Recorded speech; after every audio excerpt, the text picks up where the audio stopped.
የሌሎችን ተነሳሽነት ወይንም ንቃት፣ እርካታ ተረዳ።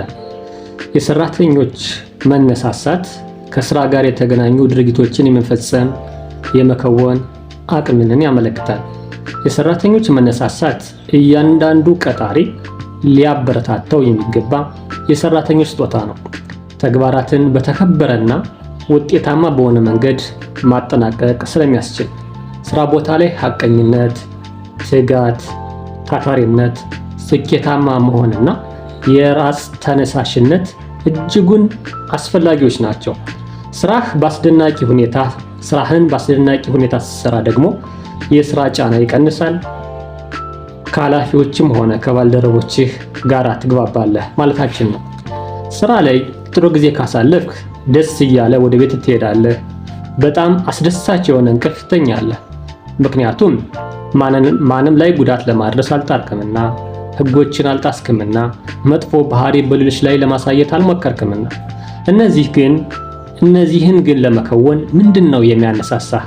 ጥሩ ገንዘብ ማግኘት፣ ስልጣን ማግኘት ወይንስ ሌላ ነገር? ለምሳሌ ዝና ማግኘት ሊሆን ይችላል። ያንተን እንደዚህ ከለየህ የሌሎችንም ተነሳሽነት መገንዘብ ግድ ይልሃል። የሌሎች ተነሳሽነት ምንድነው የሚያነሳሳቸው? አቅም ነው ወይ? ገንዘብ ነው ወይ? ክብር ነው ወይ? በቀል ነው ወይ? የመወደድ ፍላጎት ነው ወዘተ ሊሆን ይችላል። ይሄን ለይቶ ማወቅ አስፈላጊ ነው። የአንዳንዶች ግን በጣም ከመጠን በላይ ስግብግብነትና ወንጀለኝነት በጥንቃቄ መያዝ አስፈላጊ ነው። መታከም ቢችልም ራሱ መልካም ነው። ይህን ማድረግ ከቻልን ትብብርን ለማጉልበት እንጠቀምበታለን። ግጭትን ለመቀነስ እንጠቀምበታለን።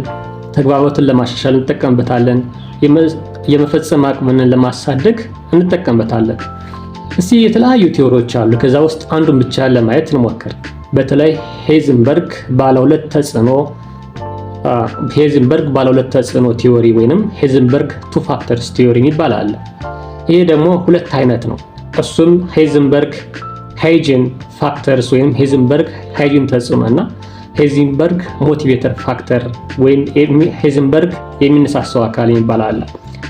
ለምሳሌ ከሚነሳሳው አካል ወይም ከሞቲቬተር እንነሳ። ይሄ በዋናነት ከተፈጥሮና ከስራው ሁኔታ ጋራ የሚገናኝ ነው። ከእድገት ጋራ የሚገናኝ ነው። ስልጣን ከማግኘት ጋር የሚገናኝ ነው። ስራን በትክክል ከመፈጸም ጋራ የሚገናኝ ነው። ውስጣዊ ኃይል መነሳሳትን፣ ትርጉም ያለው ነገር መፈለግን፣ ፈተና መቋቋምን፣ ስኬትን ማስተዳደርን ያካትታል። ይሄ በዋናነት ኢንትሪንሲክ ወይም ደግሞ ከውስጥ የሚመነጭ መነሳሳት ወይም ደግሞ ፍላጎት ነው። ይህንን አንደኛው ቲዮሪ በዚህ መልኩ ሲያካትተው፣ ሁለተኛው ደግሞ ሃይጂን ተጽዕኖ የምንለው አለና ውጫዊ ተጽዕኖ ሲሆን ከስራው ይዘት ጋራ ምንም አይነት ግንኙነት የለውም። ከዚህ ጋር የሚገናኙ የተወሰኑ ነጥቦችን ለማንሳት እንሞክር። አንደኛ የድርጅቱ ፖሊሲና አስተዳደሩ በሰራተኛው ሞቲቬሽን ላይ ወይም ደግሞ በሰራተኛው እርካታ ላይ የራሱን የቻለ ተጽዕኖ ያሳድራል። ለምሳሌ እንመልከት። ደንቦችን፣ ቅደም ተከተሎችን፣ የአስተዳደር ዘይቤዎችን የሚመለከት ነው። ደካማ ደንቦች ወይንም ደግሞ እጅግ ጥብቅ ፖሊሲዎች ሰራተኛውን ተስፋ ሊያስቆርጡት ብሎም እርካታውን ሊቀሙት ይችላሉ። ስለዚህ የድርጅቱ ፖሊሲ እና አስተዳደሩ ማለት ነው ምን ላይ ተጽዕኖ አለው? ከሰራተኛው እርካታ ላይ ተጽዕኖ አለው ማለት ነው። ሌላኛው እንመልከት። ክትትል፣ ድጋፍ ማግኘትን፣ መንገድ የሚያሳያቸው መፈለግን፣ ቁጥጥርን ያጠቃልላል። ደካማ ክትትል ካለም አሁንም አለመተማመንና ጭንቀት ይፈጥራል። ይሄም ደግሞ ራሱ ምን ያደርጋል ማለት ነው? የሰራተኛውን አለመርካት ያሳድጋል ማለት ነው። ተቆጣጣሪዎች ጋራ ያለህ ግንኙነት በሰራተኞችና በቅርብ አለቆቻቸው መካከል የአንድ ለአንድ ግንኙነት ጥራት ላይ ያተኩራል። ይህ ማለት አክብሮት ያለው ግንኙነት ከሆነ መተማመንን ያሳድጋል። ነገር ግን ግጭት ወይም ደግሞ የእርስ በርስ መግባባት ደካማ ከሆነ ግን እርካታን በጣም ያወድማል።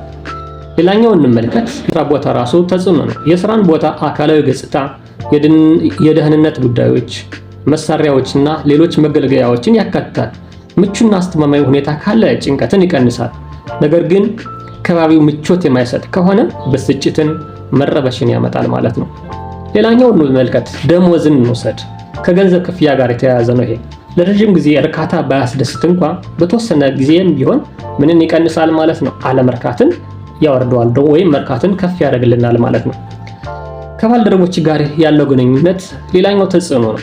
መልካም የሆነ ግንኙነት የቡድን መንፈስንና ወዳጃዊነትን ያሳድጋል። ግጭት ካለ ግን ጭንቀትን ያመጣል፣ ሞራልን ይሸረሽራል። ግላዊ ህይወትን እንመልከት። የስራንና የቤት ህይወትን ሚዛን መጠበቅ ግዴታችን ነው። ይሄን የምናደርግ ከሆነ ጭንቀት ይቀልልናል።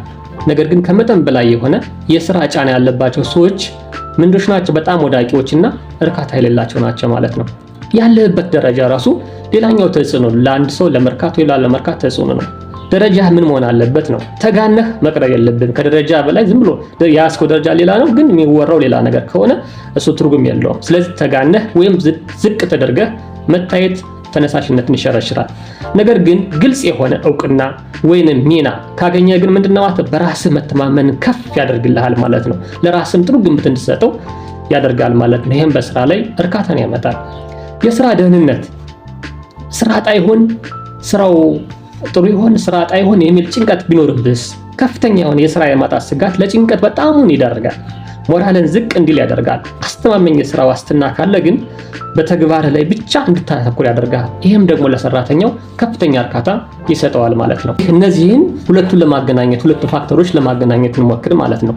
ምን አለ ሃይ ሃይጂን ፋክተር እና ሃይ ሞቲቬሽን ፋክተር ወይ ሞቲቬተር ፋክተር ብንመለከት ከፍተኛ ሃይጂን እና ከፍተኛ ሞቲቬተር ፋክተር ስራ ቦታ ላይ የሚገኝ ከሆነ ማለት ስራ ቦታ ላይ ምን ይሆናል ማለት ነው? ገነት ይሆናል ማለት ነው። አመሰግናለሁ።